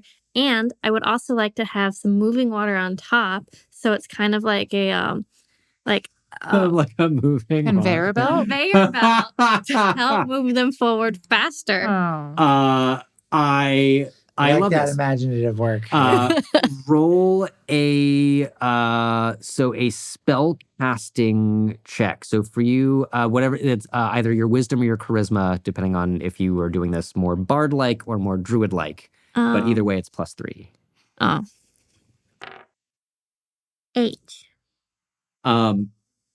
It's a really good attempt. You look over, you call to the water nearby. Some of it it's trying this swarm of chaos energy that's bleeping out of the fissure. A little bubble of water like bursts, and you're able to snare it, and it makes a like very thin, very wide, very fragile looking sort of a bridge of delicate looking ice. And people kind of look at it and are like, I think I'm going to jump on that rock over there. That looks like I'm just going to break it. I'm a, pretty stout dwarf. I should just go and jump on the stone. No. Use it like a couple, does not do as much as you hoped.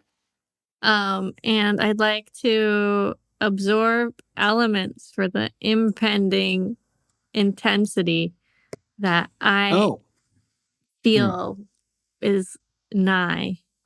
So absorb elements is a reaction. So you can cast that in response to something that happens. And it is a slightly frustrating spell because it has to be acid, cold, fire, lightning, or thunder. If it's other forms of damage, it will not help you. The audience can't see my face, but it's like very disapproving. But point being, anytime you are facing or fighting a thing with any of those stuff, if anytime I'm like, you take fire damage, you can absorb elements. Okay. Yeah. In which case, I guess I'm gonna inspire. Who wants to be inspired? I always love inspiration, and I feel like I need it. All right, my friend, you can do this.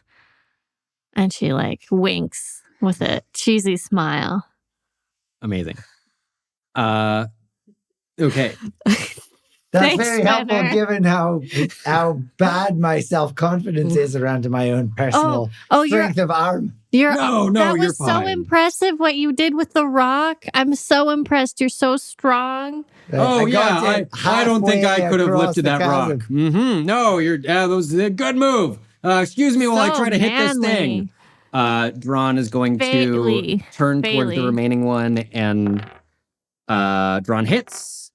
He is going to do not as much, 7 + 2, 9 damage to the other one, which that's Phantasmal is not. They don't get to like save again if they get hit, right? It's like they have to use they have to use their action. They investigate every turn. It's just sitting there taking it. That was Drawn. On initiative 10, the fissure widens. It is now 15 feet. More bubbles of chaos are erupting out of it. This last thing, it's going to try again, see if it can see through this illusion. It rolls a 5, becomes a 6. Nope, flails uselessly against the bear. Could have done that to all of them. Save some time. Alistair takes a shot. Alistair crits. So Alistair is going to get, oh God, what is this going to be? Alistair gets, okay, we're going to start off with a D6 + 9. Alistair, 14 for his normal attack, 14. And then his sneak attack is 2d6 + 12. 18 more.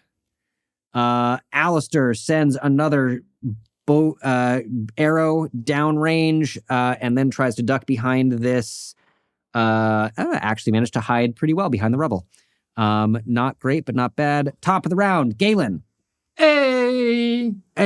Back with my javelin! Are you throwing it, or are you just like running over and stabbing this thing? Let's run over and stab it. Run over and stab it. Do it. Just feeling antsy after being confined for so many rounds. 16 plus hits. 6. Hits. Definitely hits. Very hits. 20. Very hits. Very hits. Extremely hits. Yeah. Oh man, I should use my scimitar. That's a better. No. So style points. Yes, and I'm remembering we talked about this, but I didn't figure out how to make it do the thing. You can use your javelin with your dexterity, so it is the same as your scimitar.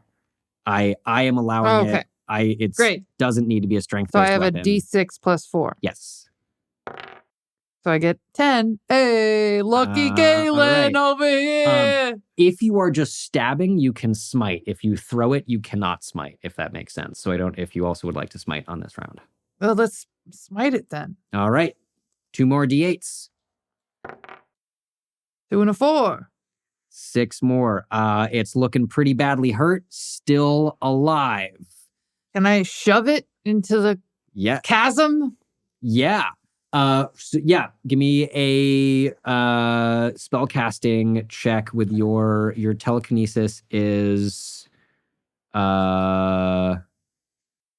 What is DC it? 14. Charisma. So a charisma check. So for you, +4.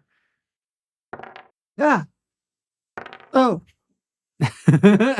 We have the little. No, we check it. Use the We box. I don't Use- want to. Use the Okay. box, Luke. Stop. Damn it. Should use the box. I'm going to use one of my lucky stars. Yeah, sure. Reroll. Go for it. Reroll I In refuse the to take box this. Hey, it. don't you talk about my box like that. 15 plus 4 is 19. You shove this thing. It screeches and wails. Its claws scrape against the rock as it gets shoved back into the fissure. A burst of the chaos swallows it, grabs it, pulls it away, and the last thing you hear is a little as it disappears. Maybe you should have been doing your morning push-ups. You just hear a little, maybe I should. Mental push-ups. They're not the same. You guys look around. There are still strange aberrations piling off of the upper stories of the stadium, emerging from the windows. You hear a someone who can do a better hoof noise. There you go. That one. Live Foley for you. We gotta get the coconut. Hauling ass towards you. Well, what like about trying. this one? Yeah, they are all standing in That's a not row. bad. Oh, that's kind pretty of good. it's kind of horse-like. All right. You win, Finner. Big disapproval. You hear a thundering of hooves. You see Henry in the lead, Charistus behind him. Henry's just going, run! Maybe now we can run! And just right past you. Charistus barely slows. What on earth are you all doing here? Leave at once! We have to get out of here! Come on! And you see him snap his fingers. A giant hand appears, sort of translucent, start scooping everyone and shoving you all towards the end of the dock. We have to get out of here! I'm grateful you came, but we have to leave at once! Charistus, we have to save all these other people. Look, they'll be fine. Look at them. They will absolutely not be fine, and their lives are your responsibility. At this point, I'm afraid okay. And he looks back. You guys have actually gotten most people out of here. What you see behind you is people that have broken limbs from rubble falling on them that have fallen in. There is the last people few that need people. the most help. People that We're need the gonna most leave them help behind. are being swallowed by aberrations. Oh, There man. are hordes of them I coming look out. Charistus in the eye and I say, Charistus, you are allowing a terrible atrocity to occur before your eyes. Save these people. Use your magic and save them. Otherwise, what sort of an archmage are you? Look, if I stay behind and do something, you all just leave and, for once, do as I request. For once. We want Look, to see you I will do make good on everything- your promise. I will sir. do everything that I can, but unfortunately, what I must do is preserve the sanctity of our own plane from these aggressors. And so my priority is to get that portal closed as quickly as possible. Now, if you don't mind, the giant hand shoves everyone into a boat and starts shoving the boat towards the portal. Just go. Henry. And he just nods his head. Oh, goodbye, Uncle. Good luck. I don't know. Henry just grabs the oars and starts rowing. I think we should get out of here. This is, I don't know about this. Maybe. Okay. Henry just starts rowing towards the portal. Everybody give me a perception check. Just visioning a centaur rowing a boat. 20. 30. Sorry, we're perceiving. You're perceiving. I perceive at 19. Woo. Okay. Best perceiving Drawn I've done perceives. down this whole Alistair. campaign. Alistair is really distracted. You see him. He's watching this in horror. You see then he pulls out a notebook and starts frantically writing and just not paying attention. The rest of you look back. You make it to the edge of the portal. You see Vec land another blow on this thing, fall towards the ground. Massive 3-point superhero landing, like another spray of rubble as the plane is cracking apart. Wonder She starts Woman-esque. booking it towards the end of the docks, just leaps into the water. There's like nothing left there. Starts swimming. You see Mara behind Vex, still throwing spell after spell at this thing and sending more down. You see they hold tight to their head and focus. Suddenly, a bunch of the aberrations that are swarming around the people freeze and their heads explode. But there are still more coming. And you see Charistus, who was it, 20 and 19? Those That was me. Yeah. Rivulet I had the 19. and Talus. You see Charistus step into the last boat. It begins propelling itself away, and he watches what's happening. As he reaches the portal, he makes a gesture with his hand, and it begins closing. This massive door into this other demi-plane just starts sliding closed exactly how it had been created and opened 3 days before. And the portal closes. That's where we're going to end tonight. Oh no! That was intense. I don't know how many people we saved, but I feel like it wasn't enough. I don't have specific numbers, but it is going to affect like a chunk of the next arc of the campaign. that's good. We're basically at end of an arc, end of arc 2. Woo! So you guys get to level up Yes. before Finally. next session. I've been waiting so Um, long for these new spells. Hell yes. So yeah, level up to level 5. Ooh, that's right. Drawn is level 3 now. Drawn gets to pick what kind of barbarian he's going to be. Yeah. Thank you all so much for listening. You know, check back for our new arc starting next session, next episode. Yeah. Anyone have anything exciting to plug and promote? We're gonna go catch these ruffians, these red cloaks, Theobald at the helm. So check back next episode while we go hunt down the naughties. Oh. Also, this is Ben Rogue. You can find my magical spells and Warhammer content at Ben_Rogue on Instagram. Hey, check me out on Instagram. All Fenner all the time. That's at ALLF like Friday, ENNER.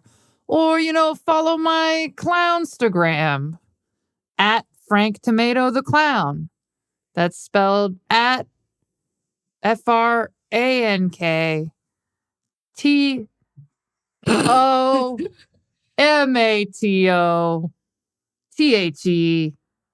FrankTomatotHECLOWN.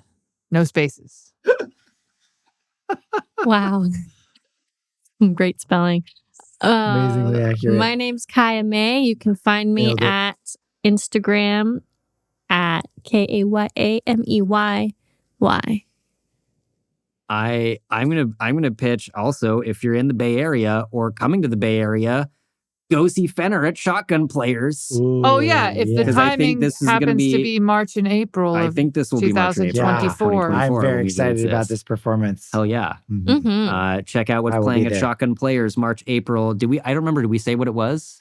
Midsummer We did. Night's Dream. Midsummer Night's Dream. In early spring. Mhm. In Early spring, midsummer night's dream. And my It's the name is Bay Area. It happens. It's Bay Area. It's always spring, kind of. It's the closest we get to summer. My name is Colin. You can follow my cats on Instagram at NoGoodCats. You can follow the show on Instagram and TikTok at The Roll Report Cast. And you should do that. And also, I don't know, leave us a 5-star rating. Maybe write a little review if you're listening to us on Apple Podcasts. It really helps people find the show. And you want more people to listen to us because we're funny, right? Kind of? Yeah. Yeah. Mostly. Smile. You love Smile. us. You love us. You love it. Smile. Yeah. You could also support our Patreon. You can also support our Patreon for as Oh, little yeah. as $2 a month. Yeah, do that. Do that, and you get ad-free episodes, all the stuff. And cute art that we make. And art. If you want to Secret see the doodles that some of us, those of us who are not trying to read notes and DM a thing, see our doodles on Patreon. Okay. Like we always do. 5, 6, 7, 8. Hey, blobs blobbing around. Blah, The blah. interdimensional plane is going down. We're gonna smite them. We're gonna might them and then save some people. We saved some people. We saved some people. Some people. Poor people. There's no, I got like